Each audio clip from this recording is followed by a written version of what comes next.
Marriage is supposed to be built on trust, love, and mutual respect. But what happens when the very foundation of that trust is shattered by the one person you least expected? This is a story of betrayal, heartbreak, and the harsh reality that sometimes, the people closest to us are the ones who hurt us the most. My cheating wife's joy didn't even disappear when she realized I saw her cheating with my boss. I was never the kind of guy who doubted his marriage.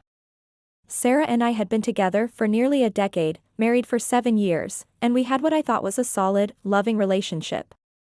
We weren't perfect, no marriage is, but we had trust, or so I believed. I work in finance at a mid-size firm. It's a demanding job, with long hours and high stress, but I did it to provide the best life possible for Sarah and our future family. She was my rock, or at least, I thought she was. Every late night, every missed dinner, I told myself it was worth it because I was building something for us. My boss, Mr. Reynolds, was someone I admired. He was successful, charismatic, and had a way of making everyone feel important.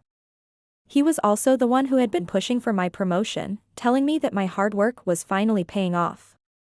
I respected him and trusted him, which made what happened even harder to stomach.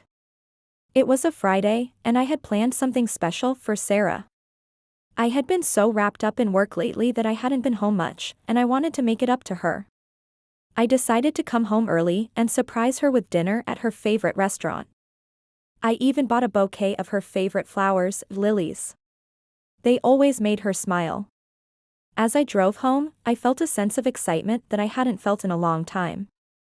I imagined her face lighting up when she saw me, how she'd laugh and tell me I was too good to her. I pulled into our driveway, and that's when I noticed something odd. Mr. Reynolds' car was parked outside our house. My heart skipped a beat. It didn't make sense. Why would he be here? I told myself it must be work-related, maybe some last-minute discussion about the promotion. But as I walked up to the front door, a knot formed in my stomach. I entered the house, and it was unusually quiet. I called out for Sarah, but there was no response. My heart pounded in my chest as I made my way through the hallway, following the faint sound of voices coming from upstairs. The closer I got to our bedroom, the clearer the voices became, and that's when I heard it, Sarah's laugh. But it wasn't just any laugh, it was the kind of laugh she used to save just for me, full of joy and warmth. My hands trembled as I pushed open the bedroom door.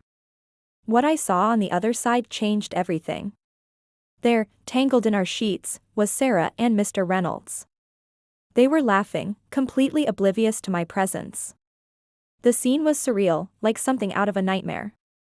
My boss, the man who I looked up to, who had praised my work and promised me a brighter future, was in bed with my wife.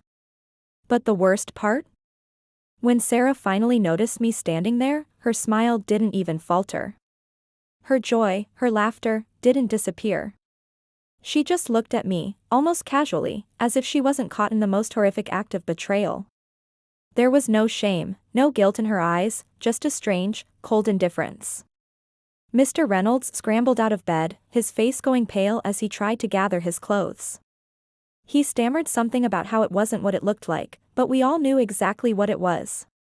I didn't care what excuses he had. Nothing could explain this away.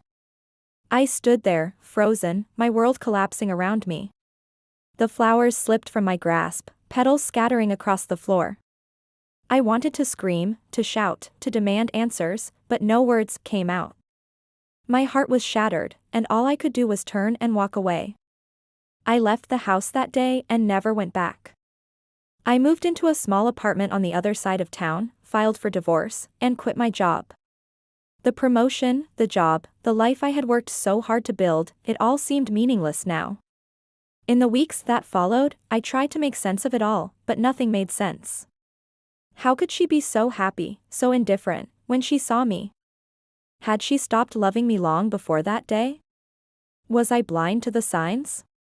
I'll never know. Mr. Reynolds tried to reach out, offering apologies and explanations, but I wasn't interested. I cut ties with everyone from that life, needing to start over completely. I wish I could say that I'm over it, that I've moved on and found peace, but the truth is, I'm still haunted by that moment. The look of pure joy on Sarah's face as she betrayed me is something I'll never forget. It's a wound that will never fully heal. But life goes on.